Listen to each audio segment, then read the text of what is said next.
ఇది వడ్రమ్ము ఫారెస్ట్ అని చెప్పారు కదండి. చూడండి ఈ ఫారెస్ట్ ఎంత తిక్కుగా ఉందో చూడండి. పైన సన్నున్నా ఎంత సన్నున్నా సరే కిందకి పడదండి. అట్లాగే చిన్న చిన్న వర్షాలు పడినప్పుడు కిందకి అసలు మనం తడవను కూడా తడవం.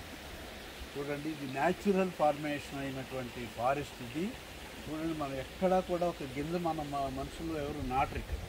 ఆ విత్తనాలు పైన చెట్ల విత్తనాలు కింద పడి ఆ వర్షానికి ఒక ప్లేస్ నుంచి ఒక ప్లేస్కి ఆ వర్షంలో పోయి ఇట్లా చక్కగా ఫార్మ్ అయినటువంటి ఫారెస్ట్ అనమాట. ఇటువంటి ఫారెస్ట్ మనం ఎక్కడ చూడలేము. చాలా అందంగా బ్యూటిఫుల్గా ఉంటుంది. ఇది చూసారు కదా ఈ ర్యాక్. ఈ ర్యాక్ మీద చాలామంది ప్రతిరోజు వాక్ చేసుకుంటూ వెళ్తారు. ఏ టైంలో అయినా వాక్ చేసుకోవచ్చు.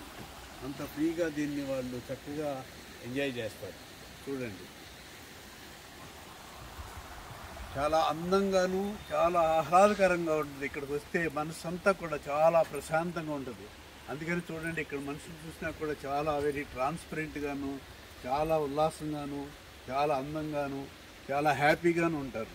అది ఈ వాతావరణం పట్టి చూడండి ఎంత అందంగా ఉందో. ఎక్కడ మనం నడవడానికి కూడా వీల్లేనంత దట్టమైనటువంటి ఫారెస్ట్ అన్నమాట. చాలా అందంగా ఉంటుంది అన్నమాట.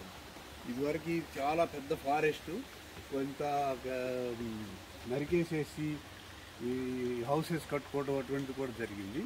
ఇక్కడ అన్ని ఫెసిలిటీస్ కూడా ఉంటాయి. ఇక్కడ వాష్రూమ్స్ కానీ, రెస్టారెంట్ కానీ, తర్వాత మన బాబిక్యూ అంటారు, బాబిక్యూ కానీ ఉంటుంది. ఇక్కడ అన్నీ కూడా మంచి బర్త్డే సెలబ్రేషన్స్, మ్యారేజ్ సెలబ్రేషన్స్, చిన్న చిన్న సెలబ్రేషన్స్ కూడా ఇక్కడికి వచ్చి చక్కగా జరుపుకుంటారు అన్నమాట. రెండు ఫ్రెండ్స్ ఫాలో అవుదాము.